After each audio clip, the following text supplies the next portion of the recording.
Hi friends, இந்த வீடியோவில் நம்ம சூப்பரான ஒரு தகவல் பற்றி தாங்க பார்க்க போகிறோம். முடிஞ்ச அளவுக்கு இந்த இன்ஃபர்மேஷன் நிறைய பேருக்கு ஷேர் பண்ணிவிடுங்க.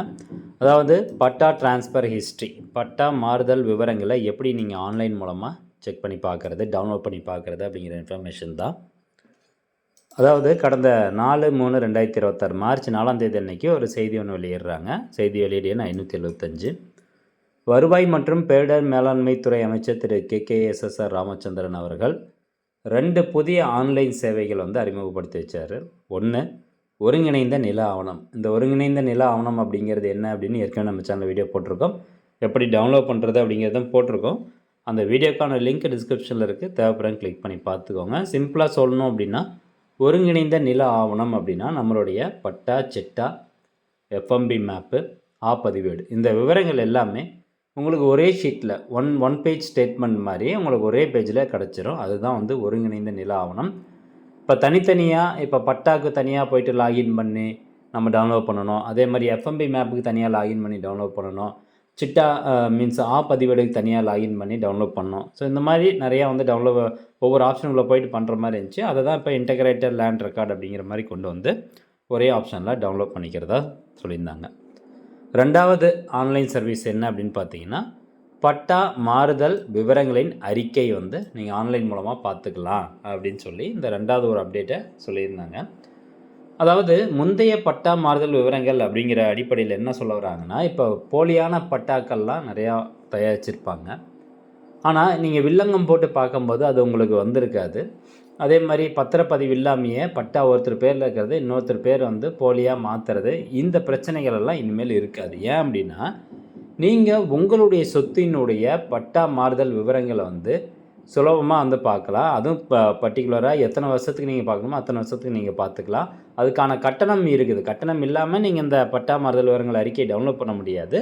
கட்டணம் செலுத்தி உங்களுக்கு எத்தனை வருஷத்துக்கான டாக்குமெண்ட் வேணுமோ அந்த டாக்குமெண்ட் நீங்கள் எடுத்துக்கலாம். இப்போ நீங்கள் ஒரு ப்ராப்பர்ட்டி ஒன்று வாங்க போகிறீங்க அப்படின்னா அந்த ப்ராப்பர்ட்டியினுடைய பட்டா ட்ரான்ஸ்ஃபர் நீங்கள் இதுக்கு முன்னாடி எத்தனை தடவை அந்த ப்ராப்பர்ட்டி பட்டா ட்ரான்ஸ்ஃபர் நடந்திருக்கு அப்படிங்கிற விவரங்களை இந்த பட்டா ட்ரான்ஸ்ஃபர் ஹிஸ்ட்ரி அப்படிங்கிறதுல தெளிவாக பார்த்துக்கலாம். ஸோ இதுக்கு நம்ம என்ன பண்ணணும்னா, இந்த சிட்டிசன் போர்ட்டல் லாகின் பண்ணிக்கணும். நீங்கள் இந்த வெப்சைட்டுக்கான லிங்க் நான் டிஸ்கிரிப்ஷனில் கொடுத்துட்றேன். தமிழ் நிலம் சிட்டிசன் போர்ட்டல், இதில் போயிட்டு ஜஸ்ட்டு இதுக்கு முன்னாடி நீங்கள் இதில் பார்த்துருக்கீங்க அப்படின்னா ஒன்றும் பிரச்சனை இல்லை. உங்கள் மொபைல் நம்பர் கொடுத்து OTP கொடுத்து உள்ளே போய்க்கோங்க. அப்படி இல்லைன்னா நீங்கள் இதில் லாகின் சைன்அப் பண்ணணும். தமிழ் நிலம் வலைத்தளத்திற்கு புதியவரா அப்படின்னு கேட்டிருப்பாங்க. அந்த ஆப்ஷன் நீங்கள் கிளிக் பண்ணிக்கோங்க.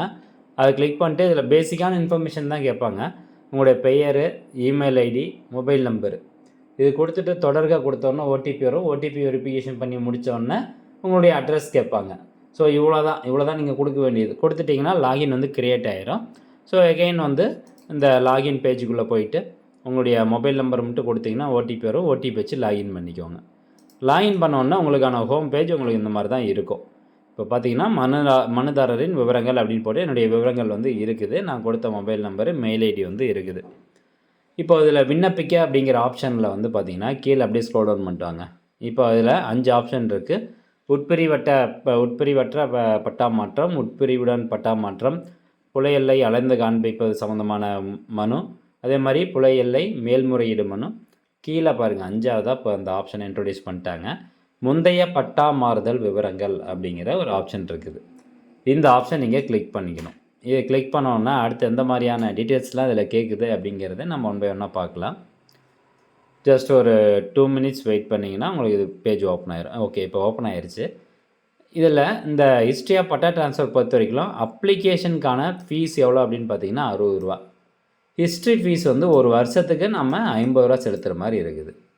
இப்போது நீங்கள் 10 வருஷத்துக்கான பட்டா ட்ரான்ஸ்ஃபர் ஹிஸ்ட்ரி பார்க்கணும் அப்படின்னா 10 × 50 500 நீங்கள் செலுத்தணும். கூடுதலாக அப்ளிகேஷன் ஃபீஸ் 60. அப்போ 560 ரூபா செலுத்தினா மட்டும்தான் உங்களுக்கு அந்த 10 வருஷத்துக்கான பட்டா ட்ரான்ஸ்ஃபர் ஹிஸ்ட்ரி கிடைக்கும். ஸோ இந்த காசு நம்ம செலுத்துகிறோம். ரெண்டாவது இது நீங்கள் செக் பண்ணி பார்த்துக்கணும். இந்த ஹிஸ்ட்ரி டவுன்லோட் உங்கள் சொத்தினுடைய ஹிஸ்ட்ரியை டவுன்லோட் பண்ணி வச்சுக்கிறது ரொம்பவே நல்லது. ஸோ தேவைப்படுறாங்க டவுன்லோட் பண்ணிக்கோங்க. அல்லது எந்த வருஷம் அந்த பட்டா மாறி இருக்கோ அந்த வருஷத்துக்கான ஹிஸ்ட்ரி மட்டும் கூட நீங்கள் டவுன்லோட் பண்ணிக்கலாம். ஓகே, இப்போ அப்படியே கீழே ஸ்க்ரோல் டவுன் பண்ணிட்டு வந்தீங்கன்னா அடுத்து அப்படின்னு இருக்கும். அந்த ஆப்ஷன் நீங்கள் கிளிக் பண்ணுங்கள். நெக்ஸ்ட்டு இந்த மாதிரி ஒரு பேஜ் ஓப்பன் ஆயிரும். இதில் மறுபடியும் அடுத்து அப்படிங்கிற ஆப்ஷனை கிளிக் பண்ணிக்கோங்க.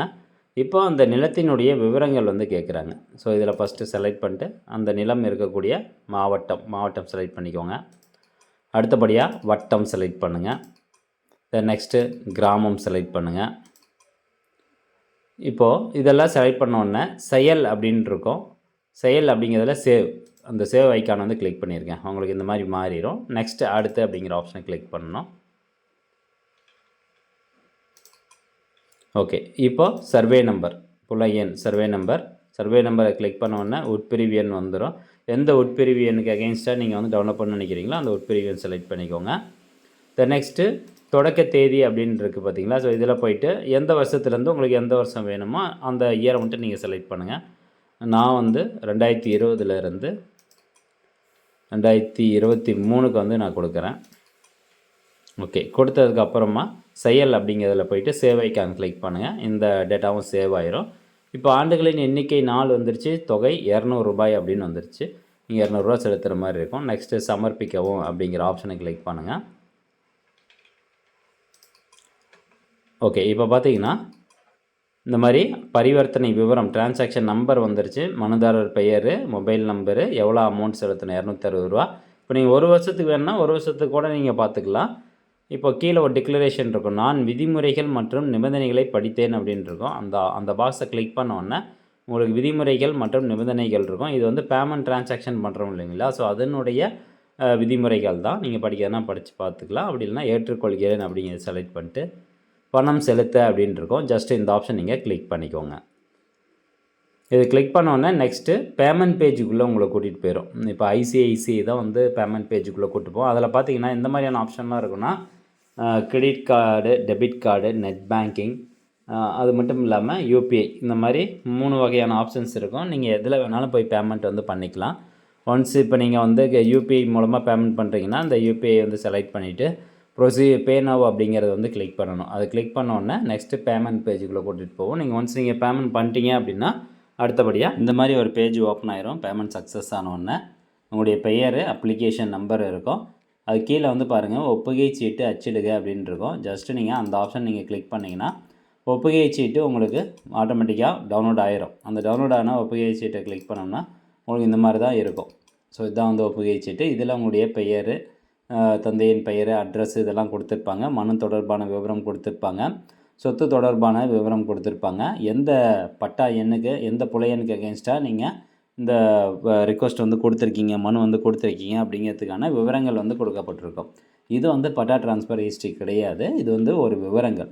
இப்போது இந்த பட்டா ட்ரான்ஸ்ஃபர் ஹிஸ்ட்ரி நீங்கள் பார்க்கணும் அப்படின்னா ஜஸ்ட்டு இந்த தமிழ் நிலம் சிட்டிசன் போர்ட்டல் ஒன்ஸ் ஒப்புகை சீட்டு வந்துருச்சு அப்படின்னாவே தமிழ் நிலம் சிட்டிசன் போர்ட்டல் ஓப்பன் பண்ணிட்டு நிலை அப்படின்னு இருக்கும். அந்த ஆப்ஷன் நீங்கள் கிளிக் பண்ணணும்.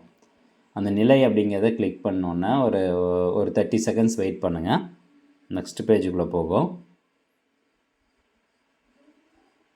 ஓகே, இப்போ இங்கே பாருங்கள் விண்ணப்பங்கள் அப்படின்னு கொடுத்து நீங்கள் எந்த மாதம் அப்ளை பண்ணிங்களோ அந்த மாதத்தை வந்து செலக்ட் பண்ணிக்கோங்க. நான் இன்றைக்கி தான் அப்ளை பண்ணேன், அதனால் மார்ச் அப்படின்னு இருக்குது.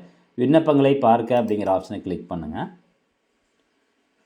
இங்கே பாருங்கள், நான் வந்து ட்ரையல் பேசிஸ்க்கு நிறையா வந்து அப்ளை பண்ணி பார்த்தேன். அதில் வந்து ஒரே ஒரு இது மட்டும் தான் நான் பேமெண்ட் சக்ஸஸ் அப்படின்ட்டு இருக்கும்.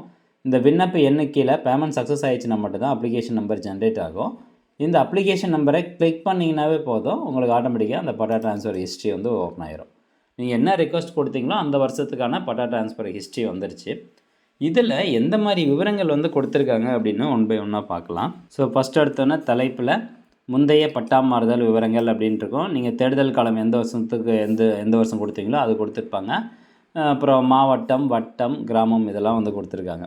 அடுத்தபடியாக அப்ளிகேஷன் நம்பர், விண்ணப்ப எண் அப்படிங்கிறது வந்து நீங்கள் இப்போ அப்ளை பண்ணிங்களா அது கிடையாது. இந்த பட்டா ட்ரான்ஸ்ஃபர் ஆனது எந்த வருஷமோ அந்த வருஷத்துக்கான விண்ணப்ப எண் வந்து கொடுத்துருப்பாங்க. எப்போ வந்து அப்ளை பண்ணாங்க இந்த பட்டா ட்ரான்ஸ்ஃபருக்கு அப்படிங்கிறது.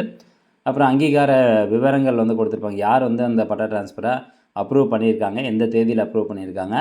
அப்புறம் நடைபெற்ற பரிமாற்றத்தின் வகை, அதே மாதிரி விவரம், உட்பிரிவு பட்டா மாறுதல், சப்டிவிஷன் வந்து பண்ணியிருக்கு ட்ரான்ஸ்ஃபரு, பார்ட்டிஷன் டீட் வந்து பண்ணியிருக்கிறாங்க, பரப்பளவு எவ்வளவு, புல எண், உட்பிரிவு எண், பட்டா எண், இது வந்து என்னென்னா முந்தைய விவரம் அப்படின்னு கொடுத்துருப்பாங்க.